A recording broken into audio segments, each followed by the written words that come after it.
ทั้งหลายอีกเช่นเคยก็ตัวเจ้าวัดหนองตองตัวนี้มาประยมเป็นประจำทุกวันในเวลาเดียวกันนี้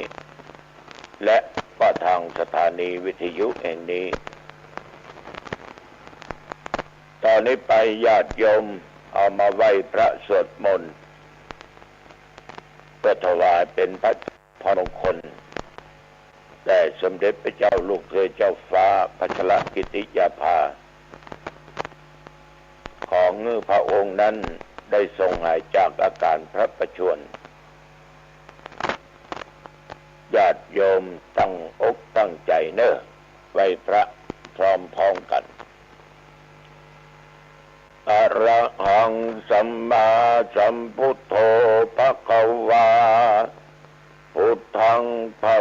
วันตังอภิวาเทมิกราบพระพุทธสวากขาโตภควตาธัมโมธัมมังนัมมัสสามิกราบพระธรรมสุปฏิปันโนภควโตสาวกสังโฆสังฆังนะมามิกราบพระสงฆ์ต่อไปกล่าวคำนมัสการว่าพร้อมๆกันไปเนื้อ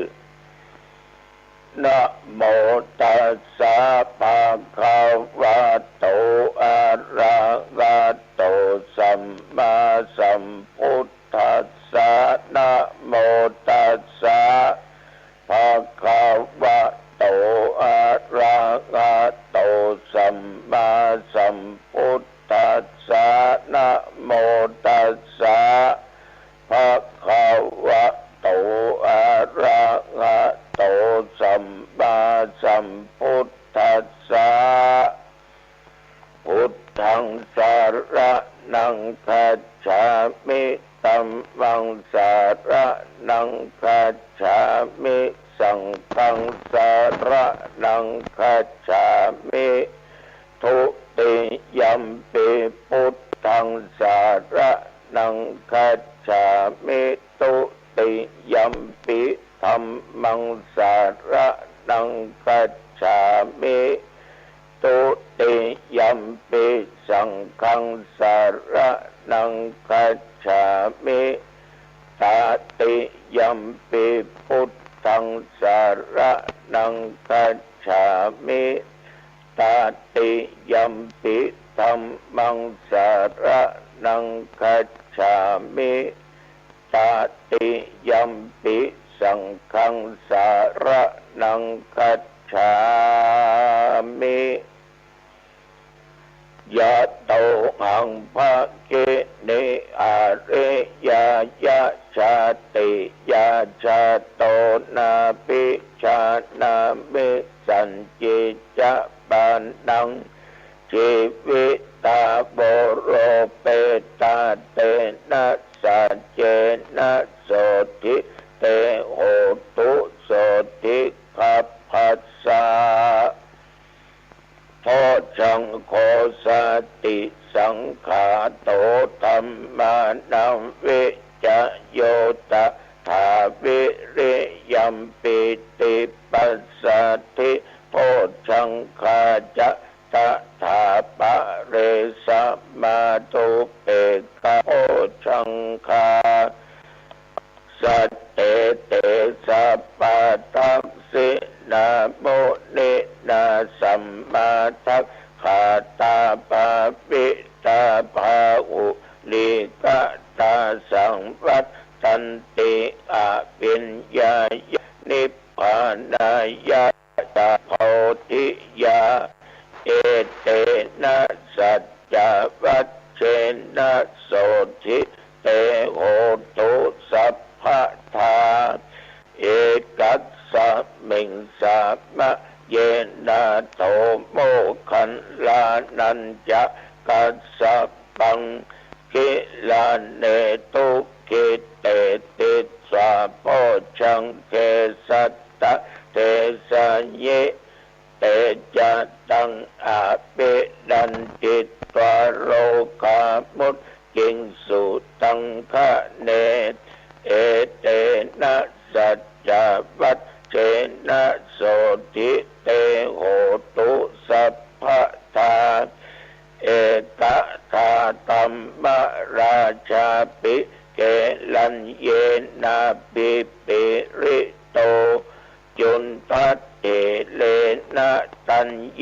นะพะนาเปตัวนะสาทะรังสัมโมทิตวาจะอาภาตาตัมอาวุธาสิธานะโสเอเตนะสัจจวัชเชนะโสทิเตโหตุสัพพะทาปะเยนาเตจะอาภาตาตินนันนัมปิมะเยสินังมัคคะอัตตะกิเลสาวะปัตตานุปติธัมมะตังเอเตนะสัจจวัชเชนะโสทิเตโหตุสัพพะทาภาวะตุสัพพะมังคะลังรักขันตุสัพพะเทวตาสัพพะพุทธานุภาเวนะสัทธาโสติภวันตุเต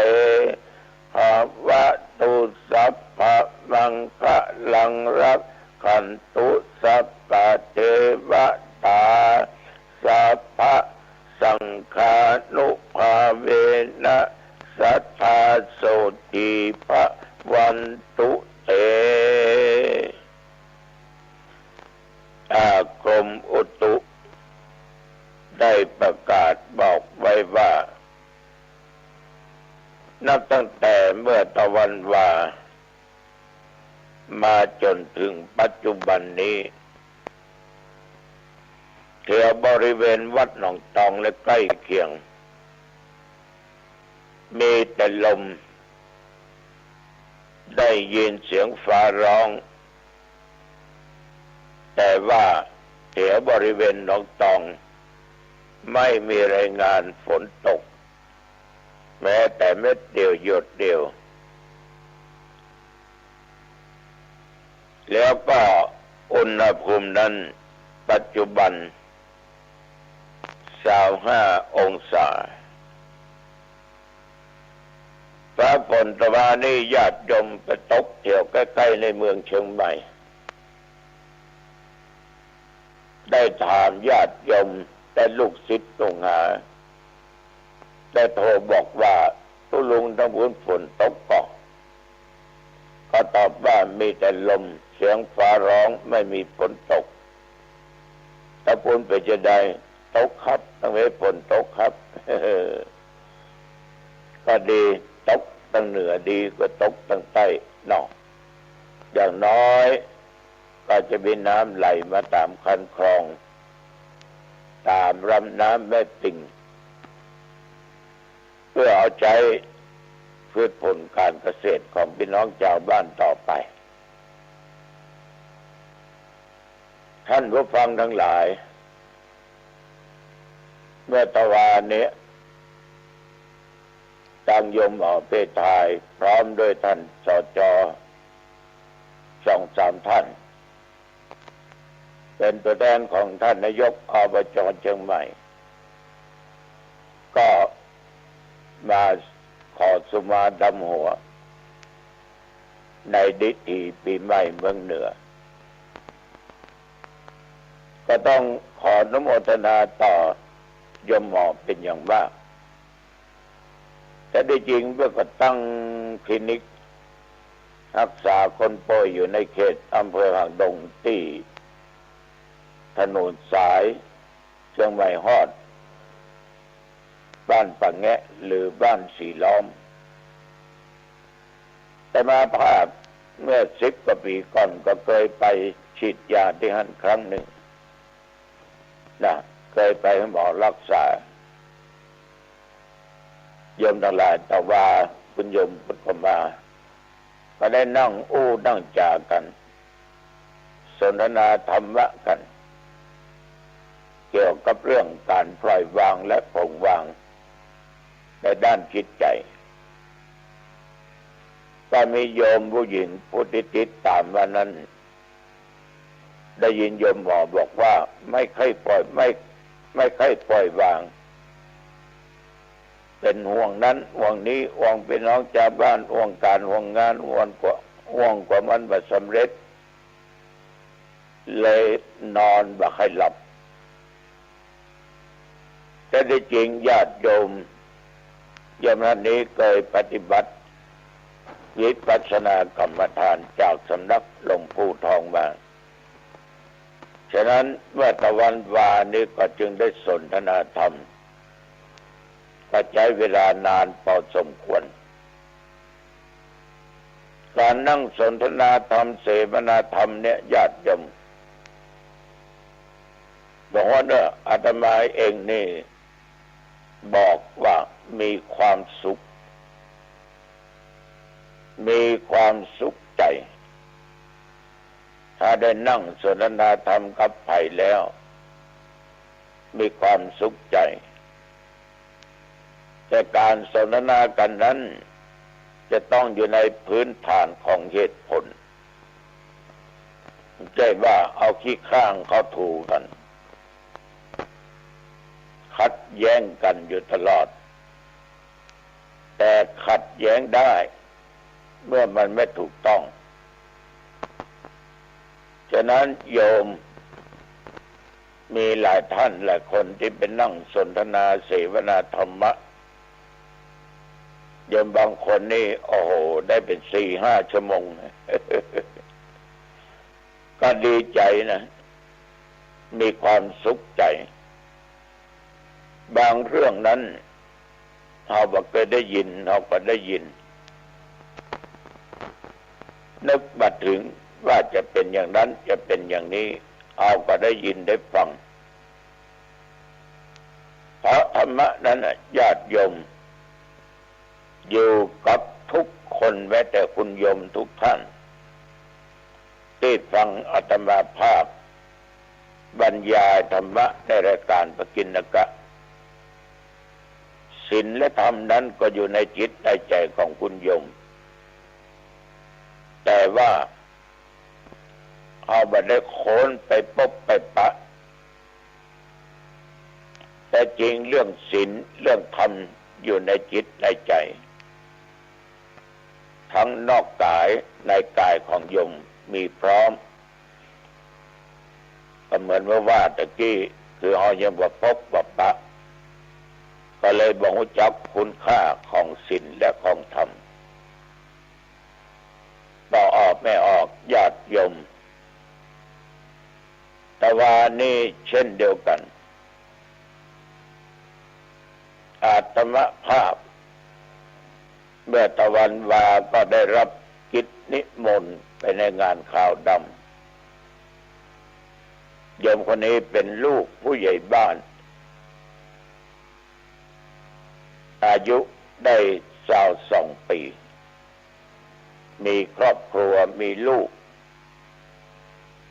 แต่ว่าได้ไปประสบอุบัติเหตุรถยนต์ก็คงเป็นรถมอเตอร์ไซค์ขาหักและถึงแก่กรรมไปเมื่อวันที่11มันโจรปีใหม่ปรากฏเก็บศพไว้แล้วมาตั้งบำเพ็ญกุศลส่วนเทศและจะเผากันวันนี้ก็เลยต้องขอบใจต่อทางนายกเทศมนตรีตำบลแม่คือพร้อมคณะและชมรมกำนันผู้ใหญ่บ้านตำบลแม่คือพ่อแม่พี่น้องญาติโยมทุกสารทิศที่มาร่วมฟังเทศน์ฟังสวดท่านทั้งหลายขอบใจมากๆที่มีจิตตั้งมั่นเป็นสมาธิในการรับฟังเทศน์และฟังสวดนั้นเน้นน้อยวัดจอมแจ้งวัดจอมแจ้งแม่ป่งคือแม่ป่งอำเภอดอยสะเก็ดเน้นน้อยมาสวดกันญาติโยมก็ตั้งอกตั้งใจฟังท่านทั้งหลายประมาโทมัจจุโนปะทังความประมาทนั้นเป็นเห็นหนทางความตาย อายุ22ต้องมาทิ้งเมียมาทิ้งลูก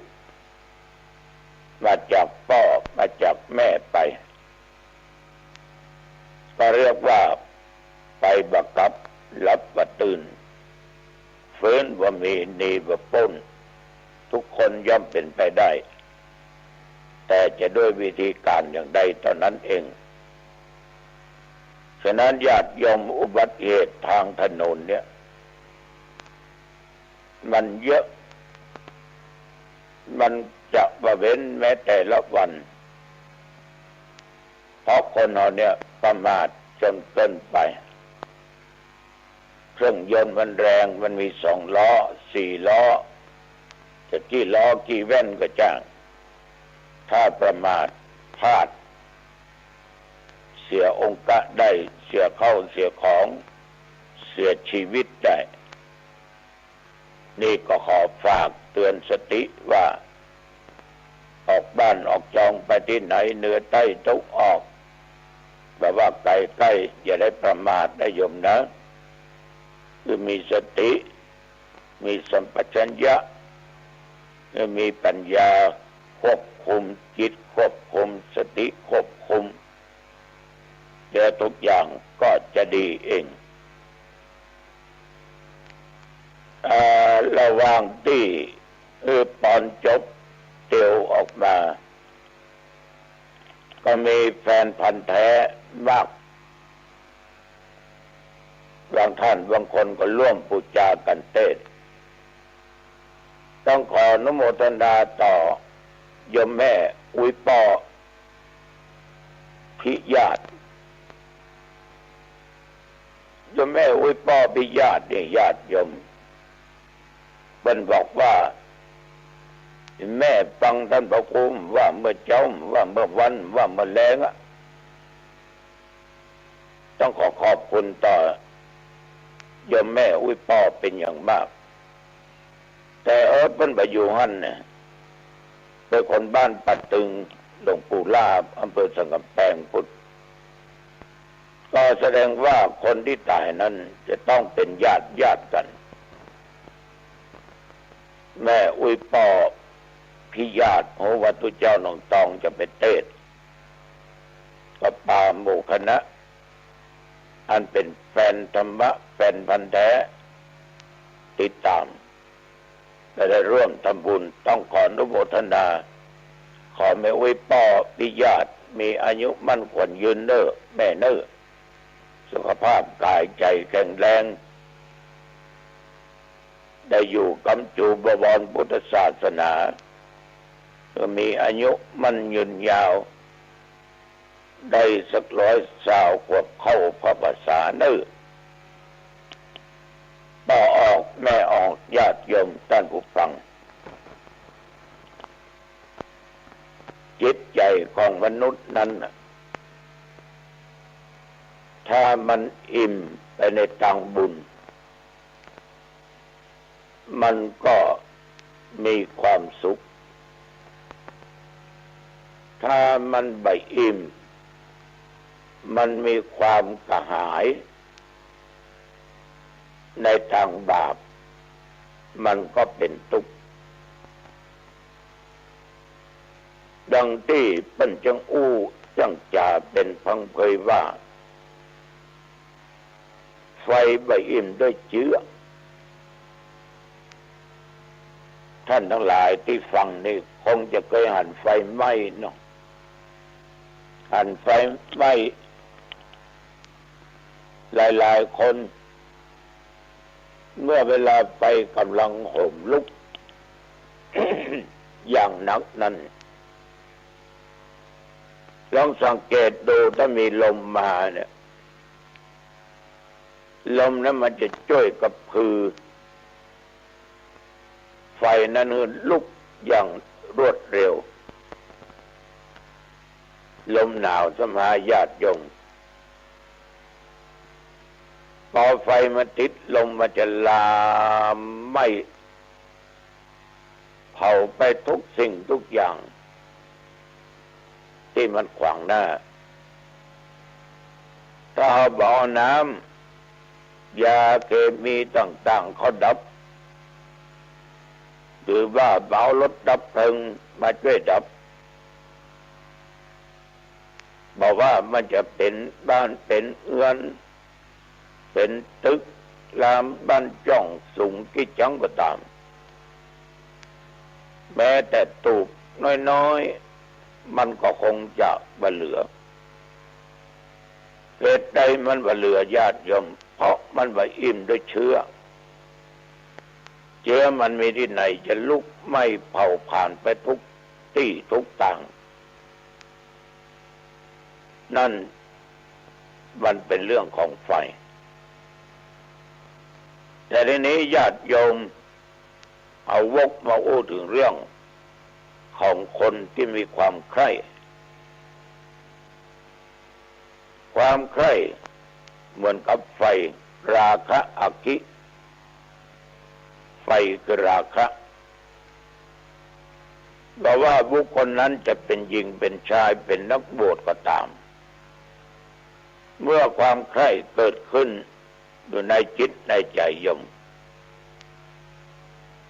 มันจะรู้จักอิ่มจักพอคิดแล้วผิดอีกซ้ำแล้วซ้ำอีกมันมีเชื้อมันจะเผาผ่านเชื้อในเรื่องของกามลมณ์กามลมณ์มีอย่างคือรูปเสียงกลิ่นรสสัมผัสและธรรมารมณ์ต่างๆมันจะผ่านจะเผาบ่มีวันหยุดยั้งดังที่หมู่เฮาได้หันข่าวได้ฟังข่าวอ่านพบข่าวในหน้าหนังสือพิมพ์และฟังเขาอู้เขาจ่าเพราะว่าจะเป็นเพศใดเป็นแม่หญิงผู้ชายก็ตามบางคนนี่ขนาดอายุ70 80ปลายแล้วเชื้อมันยังมีอยู่เอาฟังข่าวหน้าสลดสังเวชใจหน้ามืดหน้ามัว มันมัวฟังไปแล้วเนาะยังกระทำชำเราเด็กอยู่ข่มขืนละอ่อนอยู่อายุ2 ขวบ 3 ขวบ 4 ขวบพอฟังข่าวและญาติโยมมันเป็นสิ่งที่น่าสลดใจสังเวชใจเพราะว่าโยมผู้หญิงอะบางคนอายุ60 70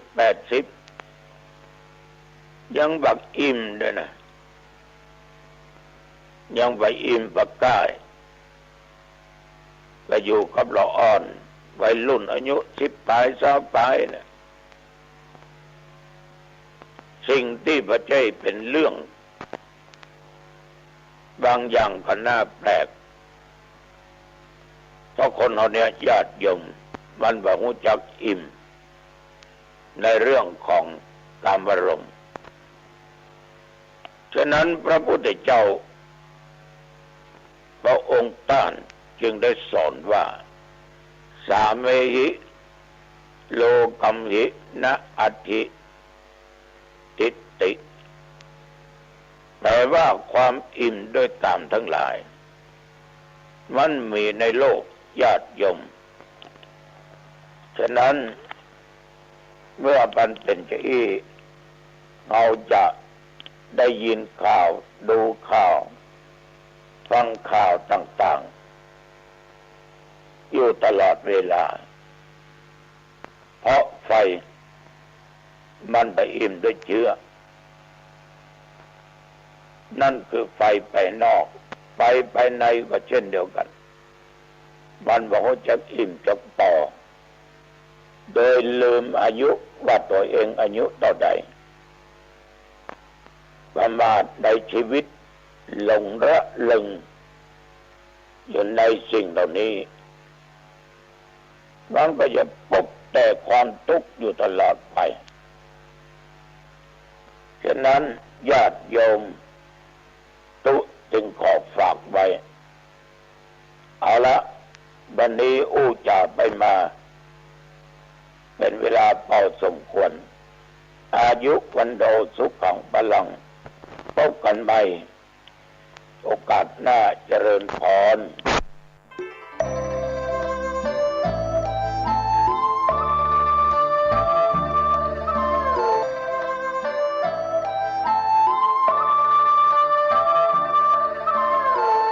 ข่าวสารเพื่อการประชาสัมพันธ์ขอเชิญร่วมทำบุญ